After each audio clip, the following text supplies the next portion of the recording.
Bonjour à toutes, bonjour à tous. Oui, comme vous voyez là, c'est une réaction à froid, ça faisait longtemps. Et à la base, cette vidéo aurait dû être une réaction à chaud parce que le film d'aujourd'hui, dont je vais vous parler et que je viens de revoir, j'avais oublié que je l'avais vu en fait. Voilà pourquoi c'est une réaction à froid et pas une réaction à chaud. Ah le con. T'as oublié que t'as vu un film pour la première fois. Toi qui dis à tout le monde que tu n'oublies jamais rien au cinéma. Mais t'es qui toi? Moi? Je suis toi. Je suis toi avec une chemise bleue.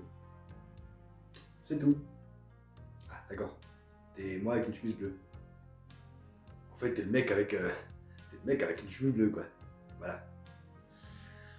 Bref, aujourd'hui, Riddick. Oui, sorti en 2013. Riddick.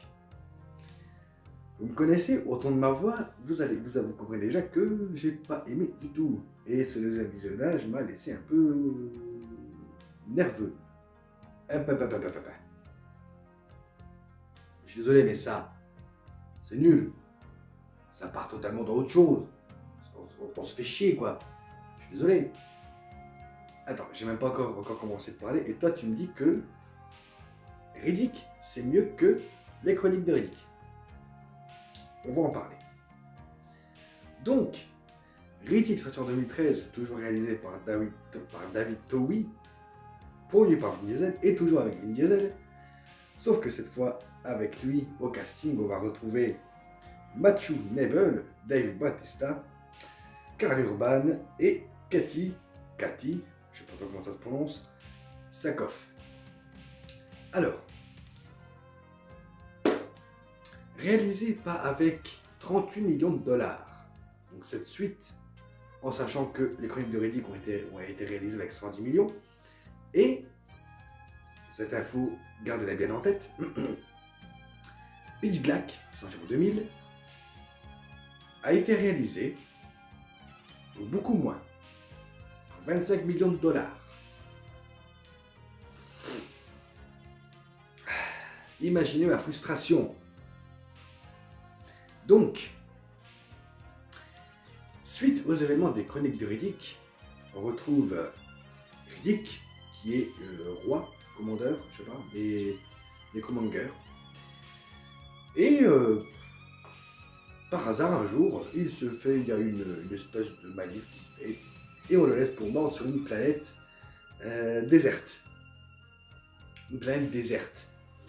Où Riddick décide de revenir à l'état sauvage, comme il était dans le premier film, parce qu'il s'est laissé embourgeoiser. Voilà, on va dire ça comme ça, hein, plutôt civilisé comme il le dit. Et donc il va se faire copain avec un chien de l'espace. Oui, bah toi aussi t'as un chien et on te dit rien, hein. Tu vas me couper comme ça tout le temps? D'accord. Donc je disais oui, il se fait copain avec un chien de l'espace. Oui, mon nouvel ami qui est en face de moi me dit que moi, c'est sûr que moi aussi j'ai un chien. On parle de Riddick. Ok, j'espère que l'info est rentrée. Donc il se fait copain avec un chien de l'espace et on se rend compte qu'il y a une civilisation sur cette planète déserte avec de l'herbe et de l'eau. Voilà, je vous donne l'info, mais en fait l'info ne va servir à rien parce que ça ne servira à rien dans le film. Et des mercenaires arrivent, deux groupes de mercenaires arrivent pour capturer Riddick. Et voilà. Voilà. Ah non, j'ai oublié un truc. En fait, c'est le même film que le premier. C'est Pitch Black en beaucoup moins bien. Voilà. Parce qu'il y a des bébêtes qui attaquent le groupe.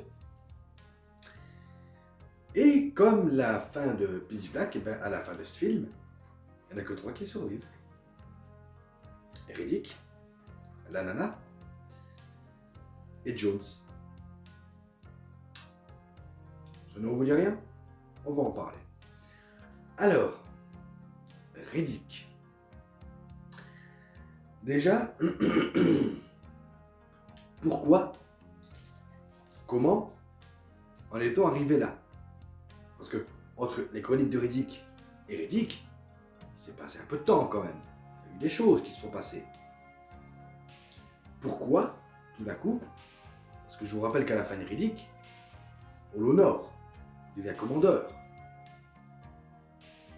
Ne te plains pas, à la fin des chroniques de Riddick, on sait ce qui lui arrive, et on sait pourquoi du comment. Arrête de te plaindre. Oui, non, mais c'est pas la peine de me couper comme ça à chaque fois. Je sais très bien. Je sais très bien.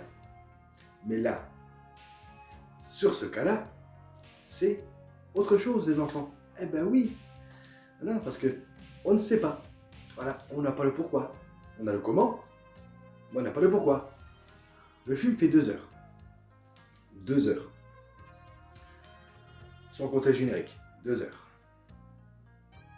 On a 1 heure où on voit Riddick qui fait sa petite vie pépère sur la planète déserte. Ça va, arrête de te plaindre. T'as aimé Seul au monde, non?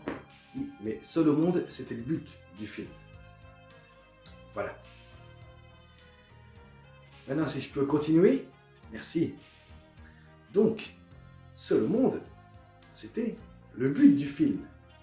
Voir un homme confronté à sa solitude. Sauf que là, Riddick, il n'est pas vraiment seul, il y a des bébêtes, des mercenaires. Mais pendant 1 heure de film, on le voit faire sa vie, pépère avec le chien, on le voit tuer 2 monstres. On voit tuer 2 monstres. On ne verra plus qu'à la fin du film. Ah oui, sinon il n'y a plus de film.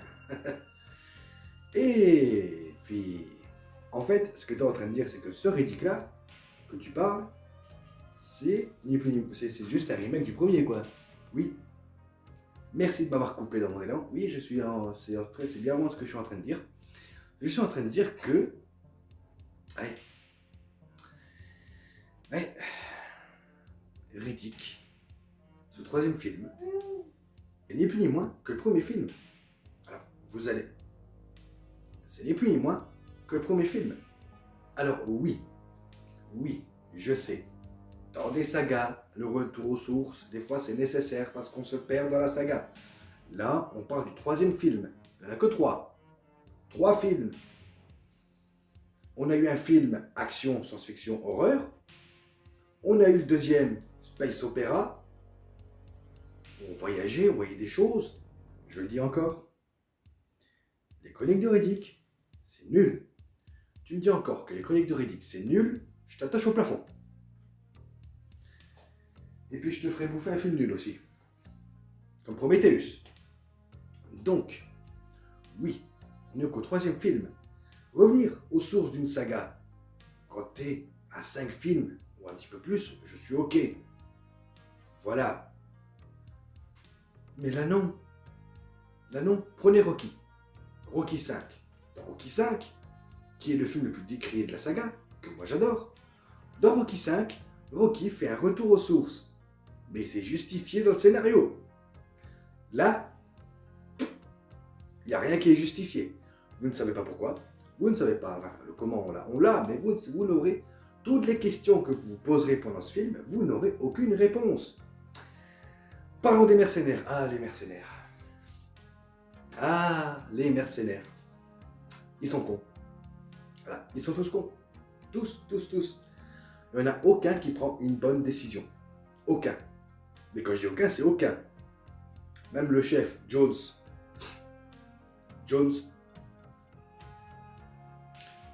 si, j'ai dû aller voir sur internet parce que je m'en rappelais même plus. Tellement le personnage, déjà dans le premier film, n'avait pas de personnalité. Je ne m'en rappelais plus. Je dû aller voir sur internet pour comprendre que ce Jones-là, c'est le papa de ce Jones-là du premier film. Donc, bah au moins ça apporte une continuité. Il faut voir le bon côté des choses. Des fois, il y en a qui se plaignent parce que les films sont... les suites ne sont pas connectées aux autres. Et là, arrête de te plaindre. Alors oui, ça apporte une continuité. Le problème, c'est non. Non. C'est le premier film en beaucoup moins bien. Une scène toute conne. Au bout d'un moment, ils sont sur des espèces de motos du futur. Des motos qui volent. Ok, pas de souci. Moi, ça me va. Le problème, les enfants, c'est que dans ces motos qui volent, on voit le fond vert tout dégueulasse. On parle d'un film hollywoodien qui a déjà eu 2 opus, très bien réalisé, très bien mené. Et là, on parle du 3e film, et ils n'ont pas foutu de faire des FX dignes de ce nom. Alors oui, Colique de Riddick avait 110 millions. Là, ils avaient 38. Et putain, même avec 38 millions de budget, tu fais un bon film. Là, non. Tu vois, mais tu vois tout. Oh. Allez, le seul truc de bien, je suis sûr que tout le budget FX est passé dans le chien-chien. Dans le chien-chien de l'espace.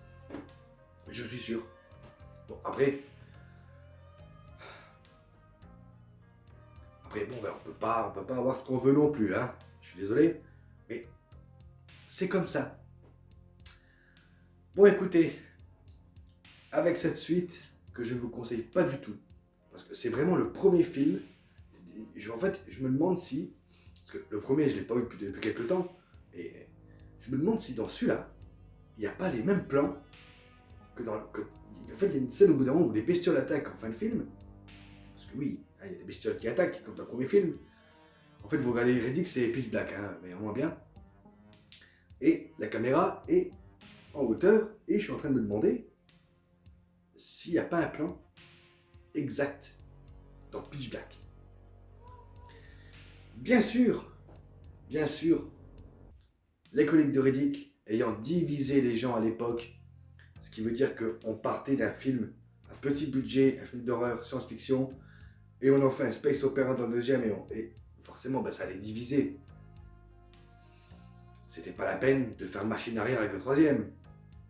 Moi je dis ça, je dis rien. Écoutez,